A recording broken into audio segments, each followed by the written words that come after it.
I guess everyone is well aware of how fragile the world economy is. We're slowly dying from inflation, and the recession will be the last blow. But you saw a glimmer of optimism after you clicked on the video, right? Not to worry, this is not clickbait. You will survive if you adopt the proper approach and organize your funds properly. But how? How can you flourish in this dreadful recession? Hello everyone and welcome back to Economy Expert. This is the one-stop destination to simplify your most complex queries about economics. Before heading forward to the topic, we want to remind you that you should always consult your financial advisor before taking any action after watching the video. So without further ado, let's get started. The economy is experiencing headwinds. Increased inflation, rising rates of interest, stocks are falling, consumer sentiment is declining. There is no end to this pain. According to some experts, a scary recession is about to happen. Economic downturns really hurt us. Several people experience job loss, financial difficulty and even house loss. Less money is available for necessities like food and medical care, and we can't afford vacations. If you go by the books, 2 consecutive quarters of declining GDP is a typical definition of recession. In fact, any contraction of the economy, including declining production and consumption and rising unemployment, qualifies as a recession. Over the past few decades, there have been 4 major global recessions. During these times, the annual real global production decreased, and other important global economic activity indices also weakened. With significant economic and financial disruptions in several nations throughout the world, the global recessions look to be strongly coordinated worldwide. The worldwide recession of 2009 turned out to be the most dangerous. Although the duration, severity and effects of each recession may vary, we often experience an increase in layoffs and unemployment during economic downturns. Because banks are concerned about default rates, access to the credit market might become more difficult and they would be reluctant to provide loans. Recessions often occur when consumer spending declines significantly. Several things might cause this, including a financial crisis, a shock to international commerce, a bad supply shock, the deflation of an economic bubble, or a major man-made or natural calamity like a pandemic. But a recession can have a variety of detrimental repercussions. Due to firms making fewer sales and having reduced profit margins, the economy would suffer and there may be job losses. Overall, the nation's economic production decreases, which may even have an impact on other nations with whom it has close trading ties or that are dealing with comparable problems. Manufacturing job data may show the earliest signs of a recession. This is since manufacturers get orders several months in advance and factory jobs diminish when manufacturing orders do. Obviously, those who lost their employment reduced their spending, which had an impact on other economic sectors. As a result, businesses stop employing, unemployment increases and consumer spending declines even more when consumer demand declines. At this time, firms begin declaring bankruptcy and borrowers start skipping mortgage payments.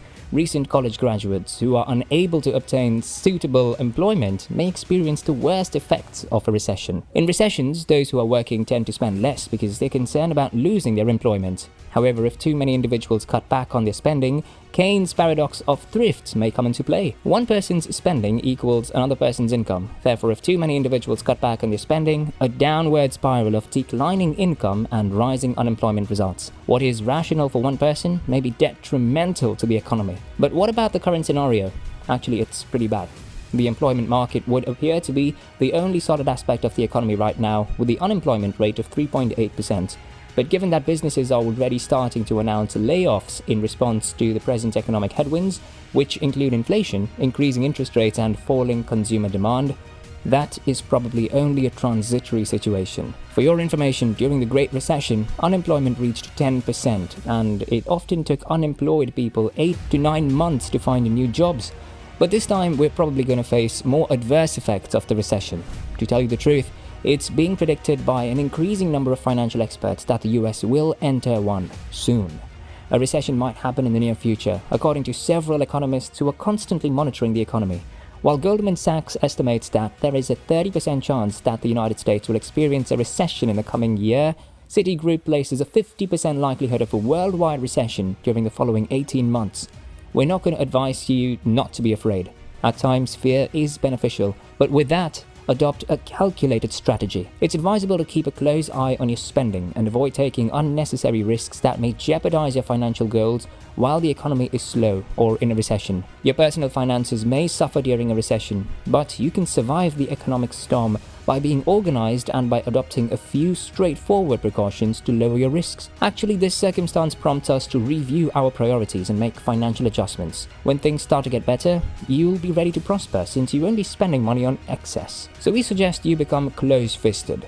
Moreover, it's always a good idea to have liquid assets to support you in emergency situations or significant market downturns, but it's especially important that dealing with significant uncontrollable occurrences, which frequently happen during recessions. We suggest you to set aside sufficient funds in cash, money market funds, or short-term fixed income securities to cover living expenses for a few months, emergencies, or any significant foreseeable expense. This is also suggested if you have retired or are about to retire. Then you might wish to set aside a year's worth of living costs if you're feeling good about having any additional money.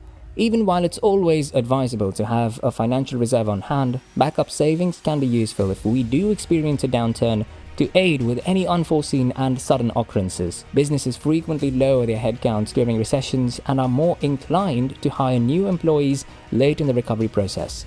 This is only advice to help you prepare for the worst case scenario. It's not meant to incite panic that job losses are imminent. It's time to check to see whether your funds may be generating a higher return now when some banks have increased deposit rates in reaction to the Fed's increase in the benchmark rate. Now let's come to investments. When putting money into the market, long-term investors should employ the dollar cost averaging method. You always invest the same amount of money on a regular, predictable timetable when you dollar cost average. You need to keep making investments even when the market is declining if you want to recession-proof your finances. In fact, if you've invested money, the market may fall even more. But history implies that when recovery starts, the market eventually flies higher, and the greater the market declines. Create a cash reserve now so that after the market falls by a particular percentage, say 10 or 20%, you may invest that quantity in a lump sum or by dollar cost averaging. If you're a businessman or you're self-employed, forget your plans if you want to keep your business alive during these difficult times. Time to adjust now. Think about methods to digitize your offerings, such as offering digital downloads in place of real goods or virtualizing events. Make use of technology to automate your procedures and reduce your reliance on human labor. In times of need, cash is king, so keep track of it every day. Collect money owed to you, rework your debtors' conditions of payment, and put a stop to unnecessary spending. Retaining current clients rather than acquiring new ones should be your first priority. Ask them how you can assist them with their difficulties. But what about houses? Housing costs are exorbitant in many markets. However, a recession can alter that. Delaying the purchase of a property in the expectation that the price will ultimately drop and you'll get a deal can be a mistake. Timing the housing market seldom works, much like the stock market. If your prediction is correct, or if you just intend to buy and take advantage of good timing, you could be able to acquire a house for a great deal when other potential buyers hit hard times financially and decide to stay away. After all, with fewer bidders, sellers are more inclined to sell to you at a lower price. Save money now so that you'll have a sizable down payment and be prepared to seize the moment when tough times hit and delicious real estate offers emerge. No matter what, you can always improve. A smart person will definitely take advantage of the circumstance for personal gain. It goes without saying that recessions are feared by most individuals since they raise the possibility of losing your work and, consequently, your necessary income.